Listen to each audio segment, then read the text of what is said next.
As morning light begins to shine, I seek your word and make it mine. In quiet moments, faith is born. With every breaking of the dawn, rise and reflect on promises true. With every dawn, I'm renewed by you. Guided by grace, strengthened by love, your light leads me from above. Your word, my hope, my guiding way. In you I find strength each day. Through trials and fears I trust and rest. In your wisdom I am blessed. Rise and reflect on promises true. With every dawn I'm renewed by you. Guided by grace, strengthened by love, your light leads me from above.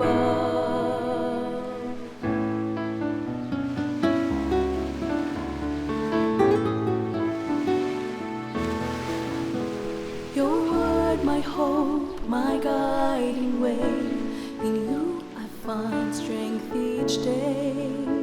Through trials and fears I trust and rest. In your wisdom I am blessed. Rise and reflect on promises true. With every dawn I'm renewed by you. Guided by grace, strengthened by love, your light leads me from above. Rise and reflect on promises true. With every dawn I'm renewed by you. Guided by grace, strengthened by love, your light leads me from above. Your light leads me from above.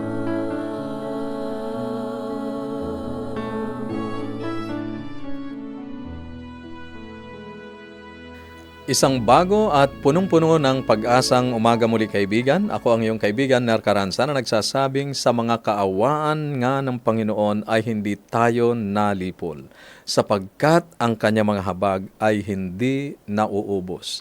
Ang mga yaoy bago tuwing umaga. Kaibigan, sana ay nare-realize natin kung gaano kabuti ang ating Panginoon sa ating mga buhay. Na ngayon ay taglay natin ang buhay na kanyang patuloy na ipinahihiram upang ma-enjoy natin ang mga bagay na nasa ating mga pangangasiwa. Purihin ang Panginoon sa kanyang kabutihan. Kaibigan, ikaw ay nakikinig dito sa ating himpilan, AWR 89.1 FM, at ito ang ating palatuntunang Rise and Reflect. Binabati kayo ng isang mapagpalang umaga at patuloy na inaanyayahan na subaybayan ang atin pong natatanging pag-aaral na Revelation of Hope mamayang gabi sa ganap na 7:00. Inyo pong tunghayan muli. Magsama-sama tayo sa pakikinig at pagsubaybay dito sa ating natatanging pag-aaral na inilaan para po sa ating lahat, Revelation of Hope, tuwing 7:00 ng gabi. Kayo po ay inaanyayahan namin na patuloy na subaybayan ang pag-aaral na ito. Dito nga po sa ating palatuntunang Rise and Reflect ay ninanais nating pasimulan ang bawat araw sa pagbabalik ng pasasalamat sa ating Panginoong Diyos, pagbabasa ng Kanyang salita at sa pananalangin. At tayo ay dadako ngayon sa kabanatang 3 ng Ecclesiastes, talatang 1-8. Mula po sa Ang Bible, Pinoy Version, pakinggan niyo po ang aking babasahin. May panahon ang lahat ng bagay, at may time ang bawat pangyayari sa mundong ito. May time para ipanganak at time para mamatay. Time para magtanim at time para bunutin ang tinanim. May time para pumatay at time para magpagaling. Time para mangwasak at time para magtayo. May time para umiyak at time para tumawa. Time para magluksa at time para sumayaw sa tuwa. May time para magkalat ng bato at time para i-gather ito. Time para yumakap at time para iwasan itong gawin. May time para maghanap at time para tumigil sa paghahanap. Time para magtabi at time para magtapon.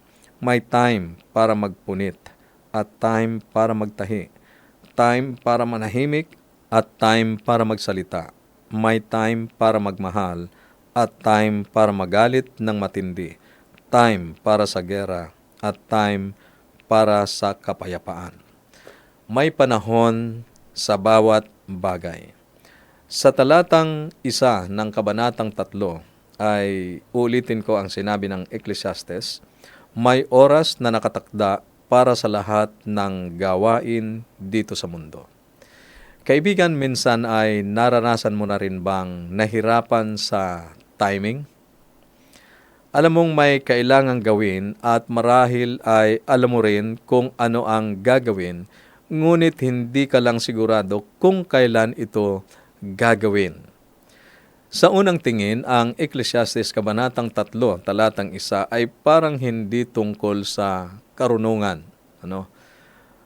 May panahon para sa lahat ng bagay at isang panahon para sa bawat gawain sa silong ng langit. Ito yung nakasulat, ang sabi ng mangangaral. Ngunit sa lumang tipan, ang karunungan, wisdom, means knowing the right thing to do, doing the right thing, and doing the right thing at the right time. Ano daw po ang wisdom? Wisdom means knowing the right thing to do, doing the right thing, and doing the right thing at the right time. Yan ang karunungan. Ang karunungan ay nangangahulugan ng pag-alam sa tamang bagay na dapat gawin, paggawa ng tamang bagay at paggawa ng tamang bagay na iyon sa tamang panahon. Yan ang karunungan sang-ayon sa lumang tipan. Kung magtatanim ka, aalamin mo kung kailan dapat itanim ang ganitong halaman. Kung maglalaba ka at gusto mong mapatuyo sa araw ang iyong nilabhan, labhan mo sa panahong may init ang araw. Kung nakapagtayo ka na ng bahay, alam mong dapat unahin ang pundasyon, frames bago ang bubong. May timing sa lahat ng panahon, ang sinasabi ng Ecclesiastes. Halimbawa, hindi nakakatulong na malaman na kailangan mong i-frame out ang isang kwarto pagkatapos ay itayo ang frame kung ang pundasyon ng bahay ay hindi pa ibinuhos o naitayo. Ganon din sa paglalaro. Hindi mahalaga na alam mong kailangan mong malampasan ang isang level at kahit na alam mo kung paano manalo sa level na yon, kung hindi mo makumpleto ang mga kinakailangang gawain o gawin sa tamang oras, sa tamang timing, hindi mo magagawa o makukumpleto. Sa sikat na talatang ito, sinasabi sa atin ng mangangaral na may panahon o tamang panahon para sa lahat ng bagay. May panahon ng pagluluksa at panahon ng pagsasaya, panahon ng pag-iyak at panahon ng pagtawa, panahon ng pagsasalita at panahon ng pagkagat ng iyong dila sang-ayon sa ibang salin ng Biblia. Wisdom is found in knowing the right time to do the right thing and then doing it. Ang karunungan ay matatagpuan sa pag-alam ng tamang panahon o oras upang gawin ang tamang bagay at pagkatapos mong malaman ay iyong gawin o ginawa iyon. Iyon ang karunungan. Mukhang madali, ngunit naisip ko na may mga pagkakataon sa ating buhay na medyo mahirap malaman kung kailan ang tamang panahon, ang nararapat na oras para gawin ito sa halip na yung iba. Yun nga lang pagsasalita sa tamang panahon ay medyo hindi tayo makatiming dyan. Minsan, hindi natin kailangan magsalita. Tayo ay nagsasalita o sumasagot sa bugso ng ating damdamin. Hindi natin inaalam, hindi natin inilalagay sa tamang panahon. Sa kabutihang palad, hindi tayo pinababayaan ng Diyos, kaibigan. Sa ating paghahanap ng karunungan. Sa Santiago, Kabanatang 1, talatang 5, ang sabi ng Panginoon, kung ang sino man sa inyo ay nagkukulang ng karunungan, humingi kayo sa Diyos na nagbibigay ng sagana sa lahat at ito ay ibibigay sa inyo. Kaibigan, nahihirapan ka bang magdesisyon sa isang bagay sa iyong buhay? Sa tamang panahon, sa timing, pwede kang lumapit sa Panginoon, humingi ng karunungan sa Diyos upang gawin ang tamang bagay sa tamang panahon.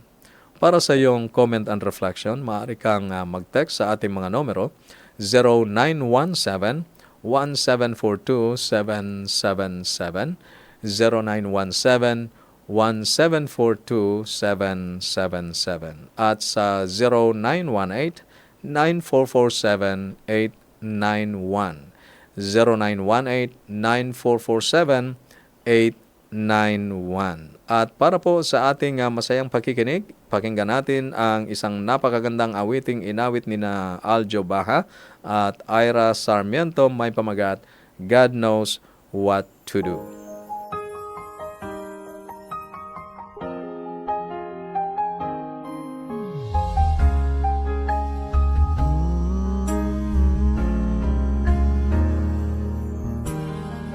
I can live on my own, I could go on with life and just believe things would turn out the way it should be. As I wake up each day, I can seem to deny the emptiness. There's none in this world that satisfies me. And then you said that there's one who can feel the longingness I feel in my heart.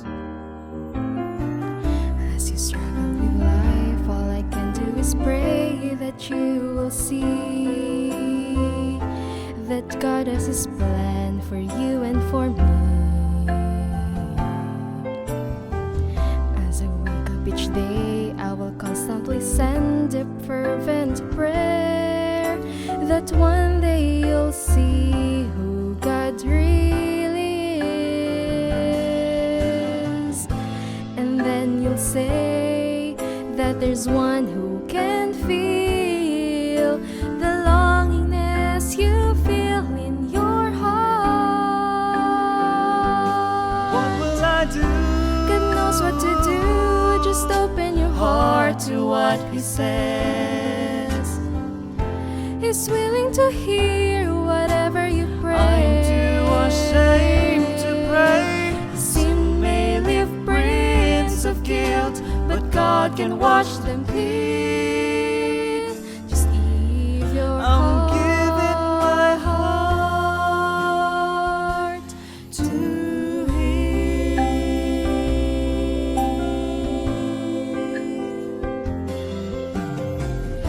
As I give Him my heart, I know I can depend and trust His word.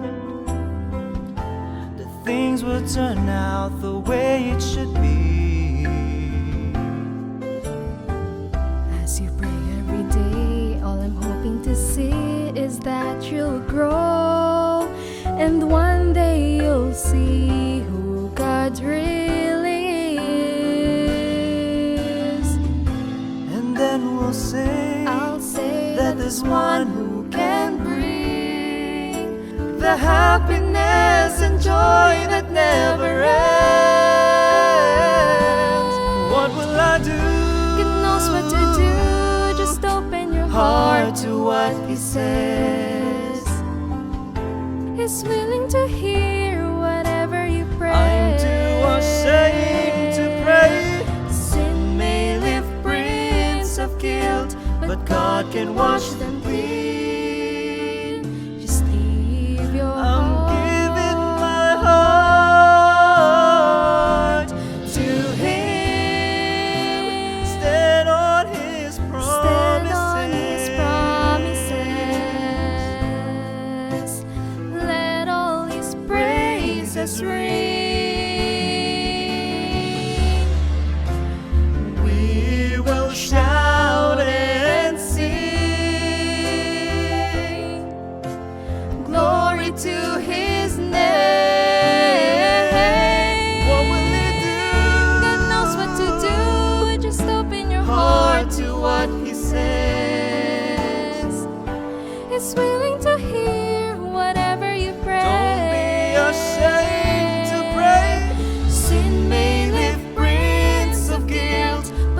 God can wash them clean.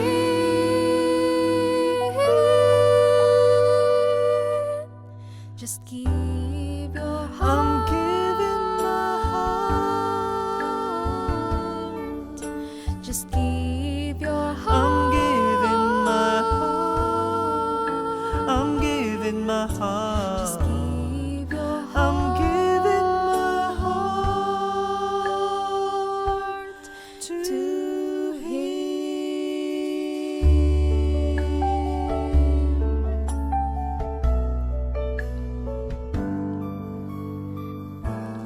To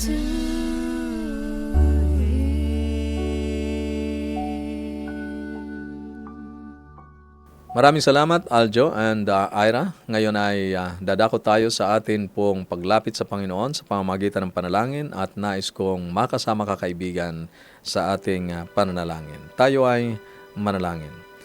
Panginoon naming Diyos, ipinapakiusap po namin, nagabayan at turuan mo kaming manalangin. Bigyan kami ng karunungan upang gawin ang tamang bagay sa tamang panahon. Manatili ka sa amin, Panginoon, at ingatan mo kami sa pamamagitan ng iyong katapatan, kalakasan, at pag-aaruga.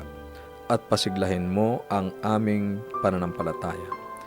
Panginoon, salamat po na inyo kaming pagkakalooban ng karunungan sa amin pong mga pagpapasya sa buhay.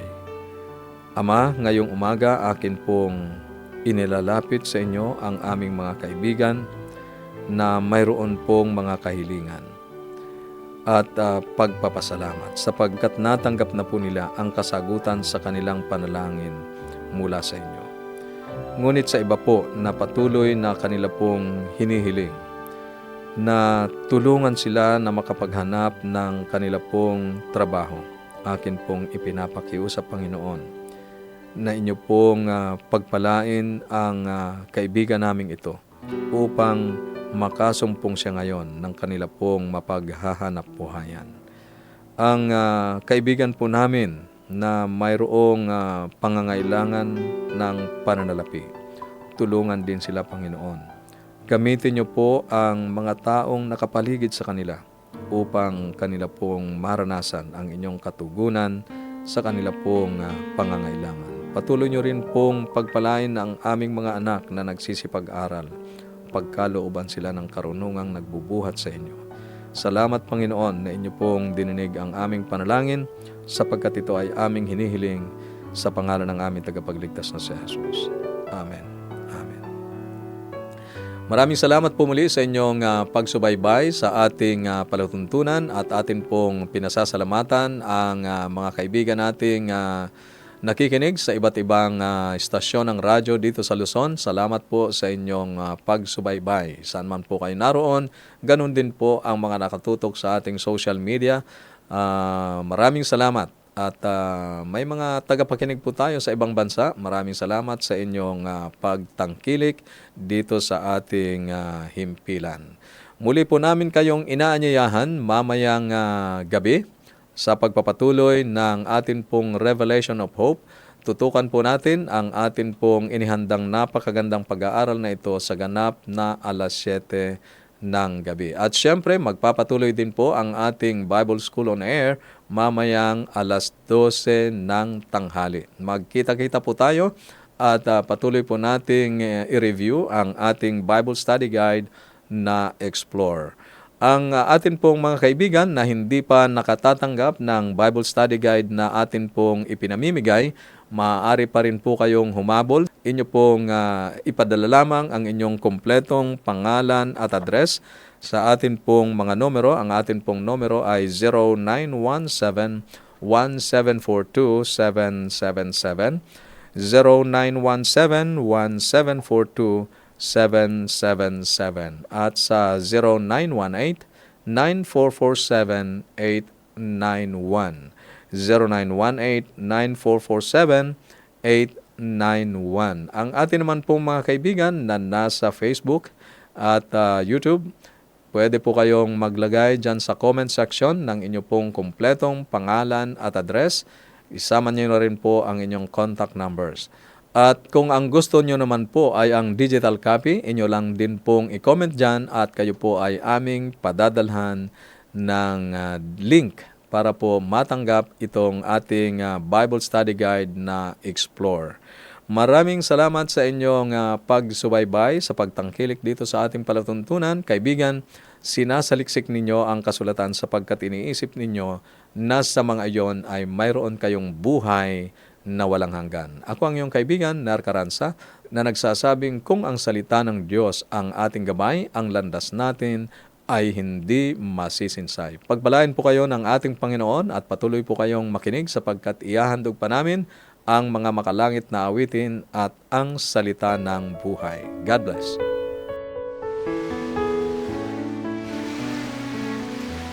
As morning light begins to shine, I seek your word and make it mine. In quiet moments, faith is born. With every breaking of the dawn, rise and reflect on promises true. With every dawn, I'm renewed by you. Guided by grace, strengthened by love, your light leads me from above. Your word, my hope, my guiding way. In you I find strength each day. Through trials and fears I trust and rest. In your wisdom I am blessed. Rise and reflect on promises true. With every dawn I'm renewed by you. Guided by grace, strengthened by love, your light leads me from above.